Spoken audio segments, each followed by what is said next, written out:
a struggle, and deputies responded to the scene.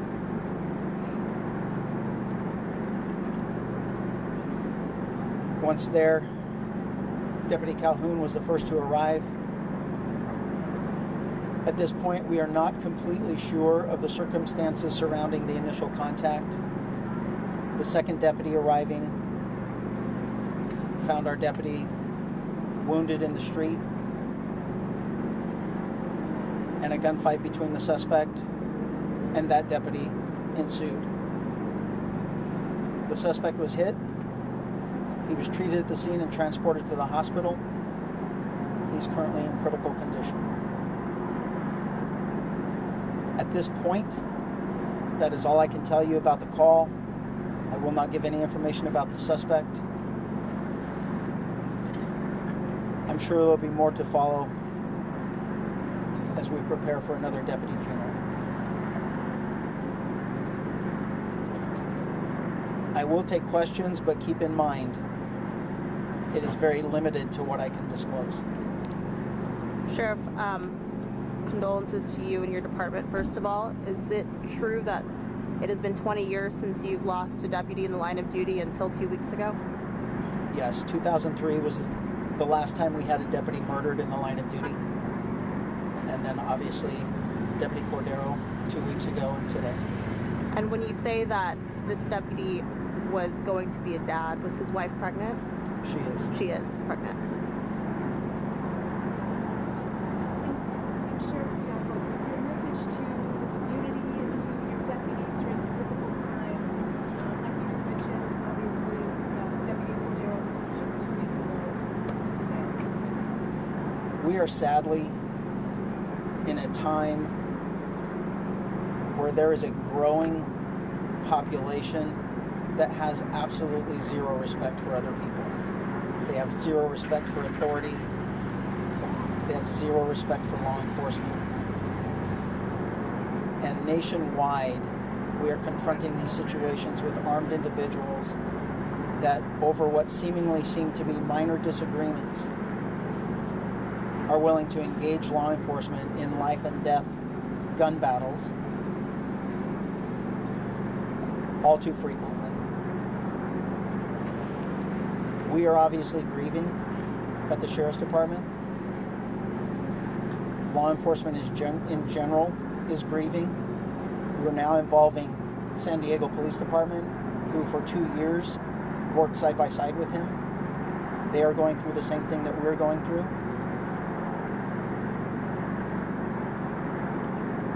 Unfortunately, I'm going to tell you, we will get through it. We will hold our heads high, and we will come right back to work to answer another call for service that could put our lives in jeopardy again. The amount of outpouring from our community, from our city council, from our county officials, from our residents already is immense. I cannot begin to describe the support that we have from our community, and I can honestly tell you that our deputies know it and they feel it, and that makes them want to come back and do this again. Sheriff, can you talk about the incredible show of support here at the hospital? Deputies from all different departments here paying their respects, showing their support, and what that means to you and your department? Yes, the initial response of law enforcement from all the different agencies started during the gun battle when the initial call went out. So all of the agencies that surround us, the police departments and highway patrol, respond to render help. Obviously, when we lose someone, it affects all of us. We all know that it could be us. It could be our kids that are suffering, our wife that's suffering, our husband that's suffering. And so the emotions and the trauma that is felt here, mostly internal, this really is the only way they can express that emotion. And we have his entire shift from San Diego that has already arrived. Unfortunately, this horrible news travels fast, and I'm very happy to see them here. so we can mourn with them. But this is, after the last one, and I'm sure it will happen again. Social media is just such a wonderful thing. The vile comments from people are disgusting to me.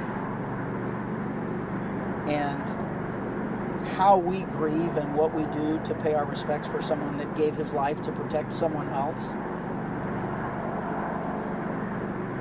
We need this. The deputies need this. Other police officers need it. His family needs this to try and cope. I unfortunately said this with Deputy Cordero. There is not a person that could say a bad thing about him. And now I have to say it with Deputy Calhoun. There is not one person with one negative thing to say about him. He was the most cheerful, the most positive, the most good, wholesome man you can imagine. And now a father, a mother, a wife, and us are trying to figure out why. And so for us to be able to honor him here and honor his family when we have no idea why something this horrific happens to someone that is trying to do good, it's minor. It's minor in the grand scheme of things, but it means everything to them. Yes.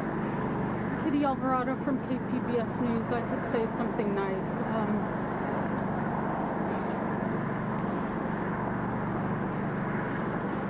That's okay. Thank you, Kitty. Sheriff, I had the honor of doing a feature story on Deputy Calhoun not long ago. I spent the day with him when he transferred here from San Diego. He was so happy to be working at your department. He was happy to finally not be commuting to San Diego. And he was one of the nicest people I have ever met. He was so kind and courteous, generous with his time, had the most beautiful smile. He couldn't say any more wonderful things about you, about the men and women of RSO, about not having to drive to San Diego again, but he was such a kind man. And when I saw his picture, I think they posted the picture I took of him, one of the other media outlets, one of the other people, and I dropped my phone when I saw that it was him.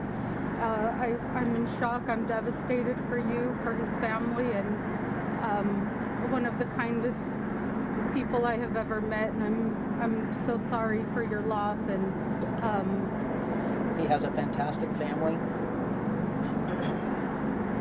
I'm so sorry. In February, when he was sworn in, I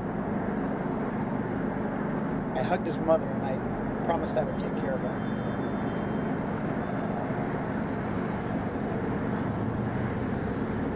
Okay, thank you. I appreciate you all coming out. And if anything breaks in this, anything changes, we will keep you posted. Thank you.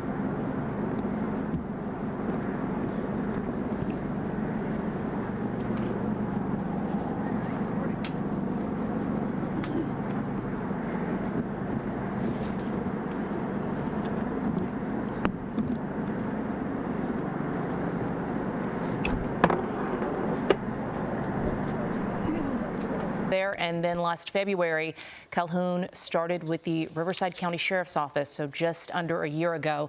Here's what we learned about what happened this afternoon. A 420 call coming in for domestic violence with a child custody issue involved in the 18,000 block of Hilldale Lane in Lake Elsinore. Deputy Calhoun was the first to arrive there on scene. A second deputy then arrived a bit later and found him wounded in the street. Gunfire was exchanged, and now this evening, the suspect, we learned, is in critical condition. That is all, though, that Sheriff Bianco told us about the suspect. That shooting, of course, coming just 2 weeks after Riverside Sheriff's Deputy Isaiah Cordero was fatally shot during a traffic stop in Jurupa Valley. So this just another tragic incident for the Riverside County Sheriff's Office. He Deputy Cordero only laid to rest a week ago, and now this. We are expecting a 9:30 procession to the coroner's office for Deputy Calhoun. And of course, stay with us for special coverage of the Riverside County Sheriff's Deputy Darnell Calhoun's procession. Again, he was killed this afternoon in the line of duty.